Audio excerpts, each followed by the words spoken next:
Hey guys, here is our lesson on informational introductions. We have been working so hard on writing your chapters for your informational books, and now we need to look at an introduction. An introduction is super, super, super important because it really helps your reader rev up their mind about your topic. Just like we want to rev up our minds as nonfiction readers, it is important as nonfiction writers to think about what helps us to rev up our mind so that our readers can do the same thing. So today I want to show you some different types of informational introductions from some really awesome National Geographic nonfiction books. And so let's get started. We'll look at all kinds of different types, and then you will get to choose a type and use that in your informational introduction. So let me drag myself over here out of the way. All right, the first one we have is a riddle. So let me read it to you. It says, "What is long and round and glides on the ground? What can be fat or thin and has dry, scaly skin? What has a tongue that flicks and eyes that can't blink? For goodness sake, it's a snake." So I love this because it's a riddle. It asks me lots of different questions and it rhymes and it helps me kind of get to thinking about what could it be. Lots of things are long and round and slide on the ground. Maybe it's a worm, maybe it's a snake. But if I keep reading, it kind of helps me to narrow down my background knowledge so that I figured out that it was a snake before I got to the words, "It's a snake." The picture also helps, of course, but what we really want to focus on is our words. So riddles help us to get our reader engaged and rev up their mind and think about what we could be talking about. I also just love those adjectives in there and how it appeals to, I can think about how the snake moves. I see something long and round, so I see what it looks like.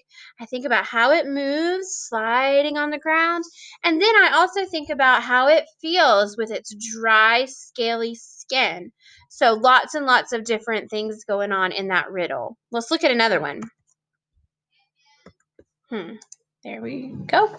Big ideas. So we've talked a lot about main idea when we're reading. We've talked about topic sentences, and we sometimes call those pop-out sentences.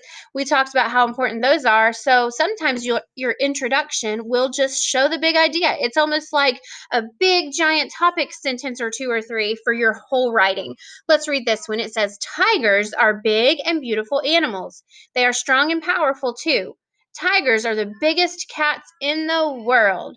This helps me as a reader rev up my mind to think about all the things I expect to learn about tigers as I continue reading this book. It says that they're big, so I expect to read about their size. It tells me they're strong and powerful, so I expect I'll probably learn about maybe what makes them strong or ways that their strength is measured and their power and things that they can do because they're so powerful. And then it reminds me again that they're the biggest cats in the world. So I feel like this text is mostly going to talk about their size and other things related to their strength. So big ideas are a simple way to talk to introduce your topic, because you just have to think about your main points that you make in each chapter and kind of summarize those into a short little paragraph. This one is probably one of my favorites. I love all of these actually, but I like this one. And it's sound words. What's that sound? Aroo! There's a lonely howl in the distance. Then more voices join in. The chorus of howls sends a shiver down your spine. What's making this spooky sound? Wolves. So this one, I love how it takes a sound word, but it also uses lots of sensory details, especially my ears. It really appeals to my sense of hearing.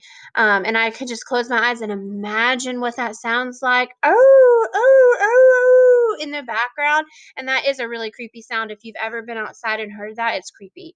And so it really gets me as a reader into thinking about wolves. The picture adds a lot to that as well, because that's how a wolf would hold its neck and its mouth when it's howling. And then it also asks me a question. What's making this spooky sound? So this introduction uses lots of different strategies to catch my attention and rev up my mind. But it starts out with that sound word. And so you can maybe, if you're writing about something that makes a sound, you could definitely use that. One of my fourth graders is writing about karate, and his sound word is how he chose a sound word to introduce his topic, and his sound word is hiya. And so he says it just like that each time too, and it really makes me think about karate each time he reads that to me. Another one is questions, and we've noticed questions in lots of these other introductions that we already looked at. This one is from a book about cheetahs, as you can probably tell by the heading, It's a Cheetah. But let's look at it. It says it's also kind of a riddle, kind of questions, and it's got lots of rhyming words too. What runs so fast it races by in a flash? What looks like it cries but has no tears in its eyes? What is covered in spots and lives where it's hot? It's a cheetah. I'm not going to keep reading the rest right now. So we have 1, 2, 3 questions, and then it answered it. So asking questions is a really simple. If you're struggling when you start writing your introduction, go to a question and just try that one, because asking questions about your topic is a great way to get your readers' attention and to help them rev up their mind, because in order to answer a question, you have to really get thinking. You can't answer a question without thinking. But your question should not be, do you want to learn all about cheetahs? Because that is boring. So we want to make sure it's a good question. Maybe it embeds a fact. This one kind of alludes or gives information to make me think that it's going to talk about how fast a cheetah is. I know they're fast. And the picture helps add to that too, because the cheetah looks blurry because it's running so fast. So make sure that your questions are interesting questions, not just boring ones. I also want you to see here where it says, and we're not lying, where that is circled. We call that a play on words. The word lion in this sentence has quotation marks around it. And it's not because somebody's talking, it's not dialogue, but they're using the word lion like another big cat animal instead of the word lying. So we call that a play on words. When you kind of use one word that means something else, that's what that's called.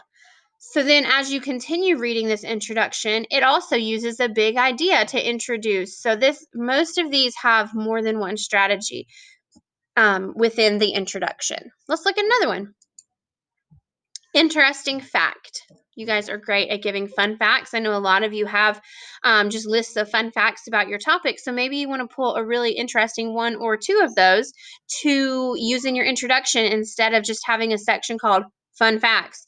Instead of making that a whole chapter, you could take those facts and weave them into the other parts of your writing, especially your introduction.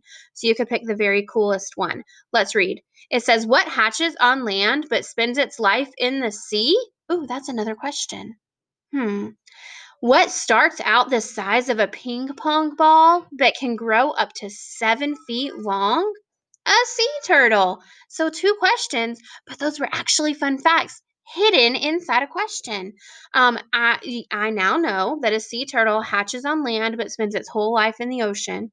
And I learned that it starts out the size of a ping pong ball, which is pretty little, but can grow up to 7 feet long. And that is like as tall as an NBA player. Like, that's really big. That's taller than most grown up men. Most grown men are around 6 to 6.5 feet tall, I think. I don't know anybody that's 7 feet tall. So in my mind, I get this great picture of how big, just how extremely big a sea turtle can be. So this author took 2 fun facts and turned them around into questions, and then they answered the questions. So I am excited to keep reading that book, and it helps that I love sea turtles. One more, last one. This is action words. So I want you to close your eyes while I read this one. Okay, you got them closed? Good. Ash and steam pour out of the mountain. Hot melted rock rises up inside the mountain. Suddenly, a spray of glowing hot ash shoots out. It is an eruption. More melted rock is forced out. It spills down the side of the volcano in a burning hot river. Anything that cannot move is burned or buried. Okay, now open your eyes. Did you see it? Did you see the volcano erupting? Did you see the ash and steam pouring out? That means it's going really, really fast. It's just everywhere so much. Did you see the glowing hot ash shoot out of the top of the mountain and all of that lava go down the side of the volcano and just destroy everything in its path? because I did. Those are action words. They pour out of the mountain. The hot melted rock rises up inside. A spray of hot glowing ash shoots out. Those are all action words, really exciting verbs, and such a great description with lots and lots of adjectives, too. I know exactly what's happening and I can see it in my head, and I'm terrified. I feel something. I feel hot, and I feel scared for whatever might be in that lava's path. This book is going to be amazing. I just know it because it's going to tell me all about volcanoes. And I bet I might even learn about maybe some historical volcanic eruptions and maybe some things that happened as a result of all that lava burning or burying everything in its path. So, action words can be a really great way to start out your writing.